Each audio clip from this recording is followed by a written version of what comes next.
Assalamualaikum warahmatullahi wabarakatuh. Hello everyone, welcome to our presentation. My name's Anissa Putri, and I will be the moderator for today's sessions.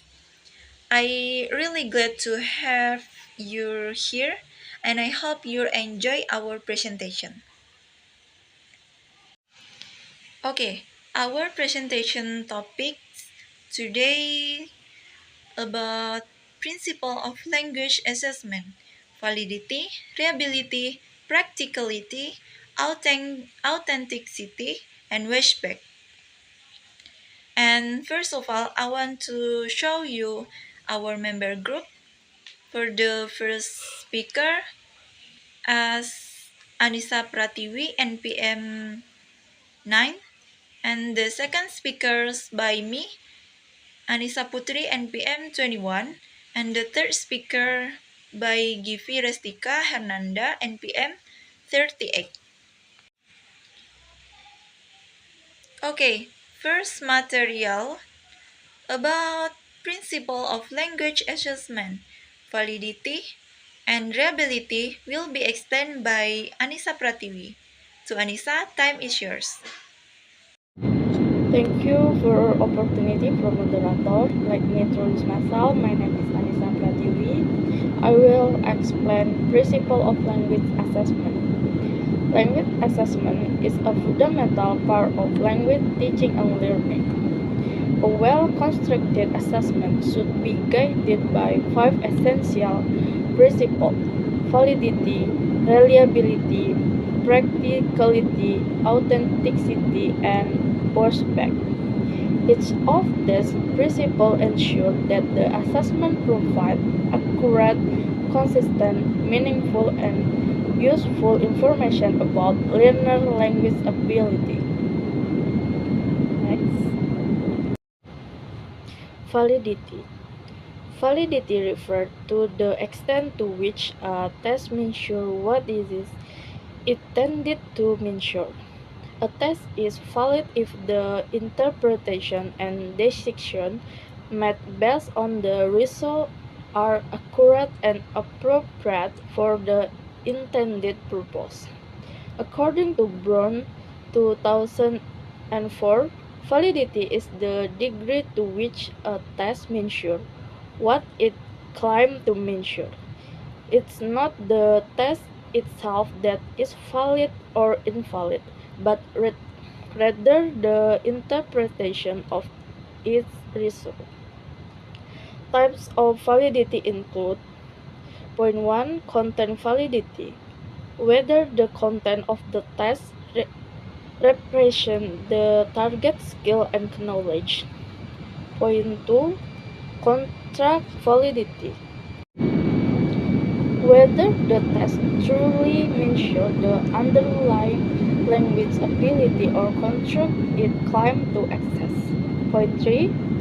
Criterion-related validity. Whether tests correlate with other reliable measures of the same ability, or such as proficiency exam or academic performance.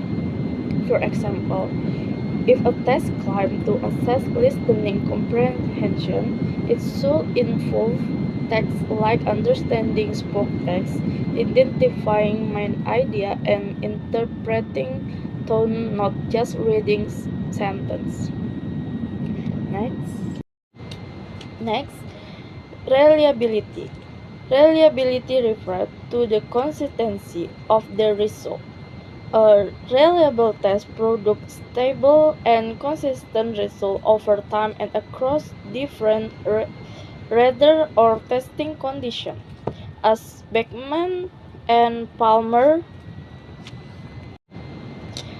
1996 explained, reliability is concerned with the degree of consistency among repeated administration of the same test. If a student takes the test twice under similar conditions, their score should not differ significantly. Factors affecting reliability.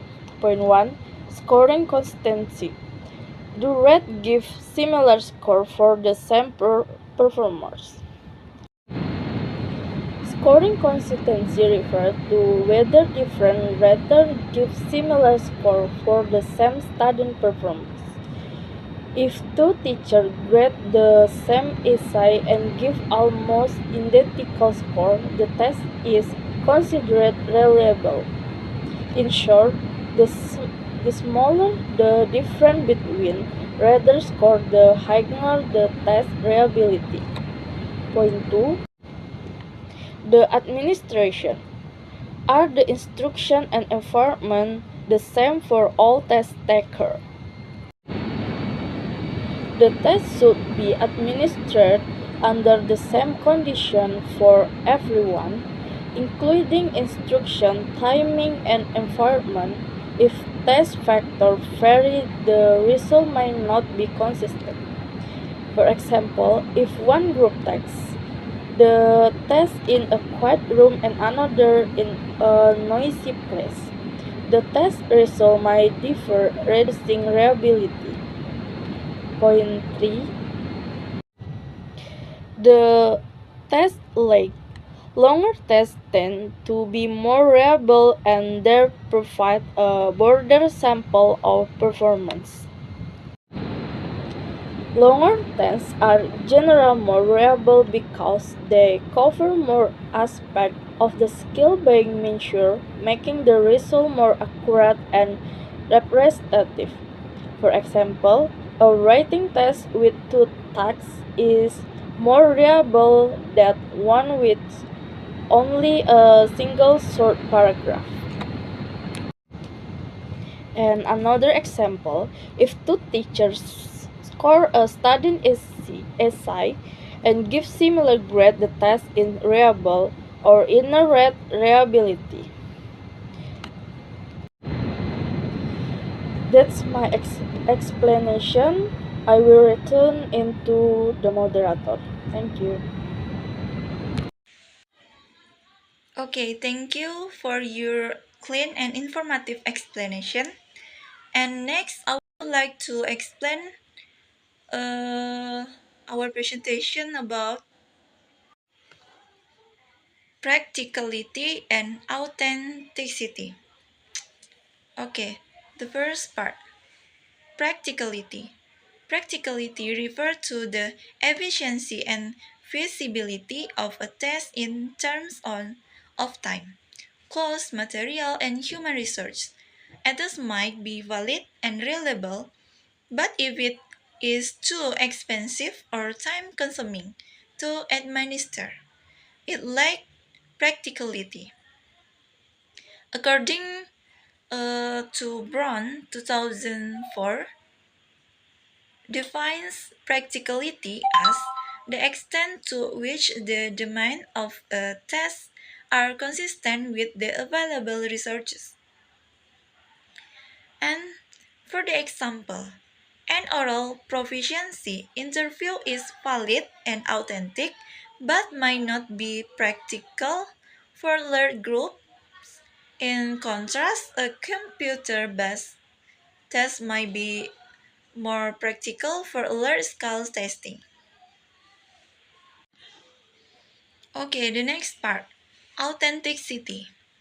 Authenticity refers to the degree of correspondence between test tasks and real world language use. An authentic test use text, topics, and activities that resembles those encountered by learner in real life situations. Correspondence between the characteristic of a test task and the target language used TLU domain. Okay, features of authentic tests. The first, use of real-world materials like newspaper articles, email, and conversation.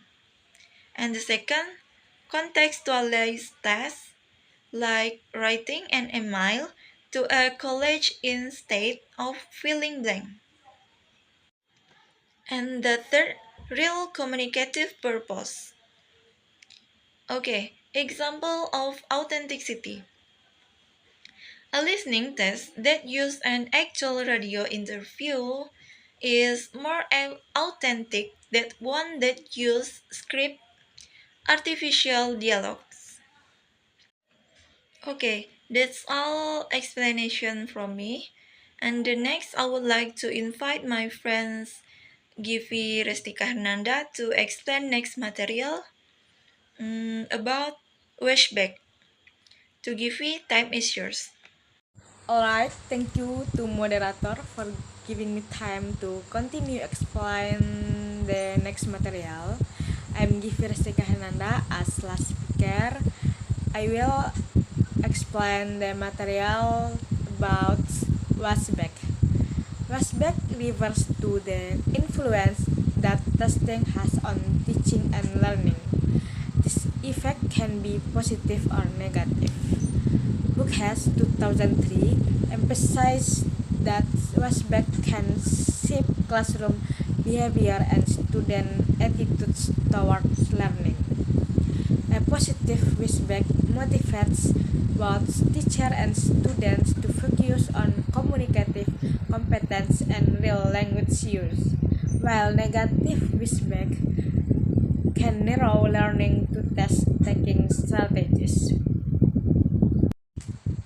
Okay, for the next slide is positive feedback.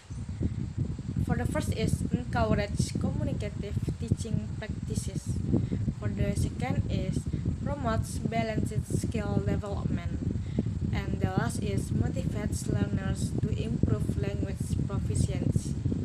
And for the negative feedback is leads to teaching to that as reduces focus on creativity or critical thinking.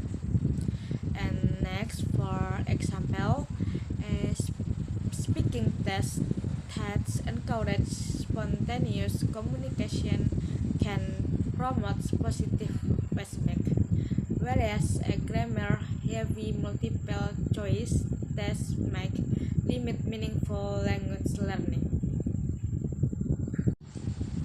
Okay, the last but not least is conclusion. Okay, in summary, an effective language assessment must balance all five principles. Validity ensures the test measure what it intends to. Reliability guarantees consistency of result. Practicality ensures the test is feasible and efficient. And authenticity connects assessment with real-life communication. And feedback ensures that testing has a positive impact on teaching and learning. Together, that's principle from the foundation. Okay, that's all for me, and thank you to moderator. I back to moderator.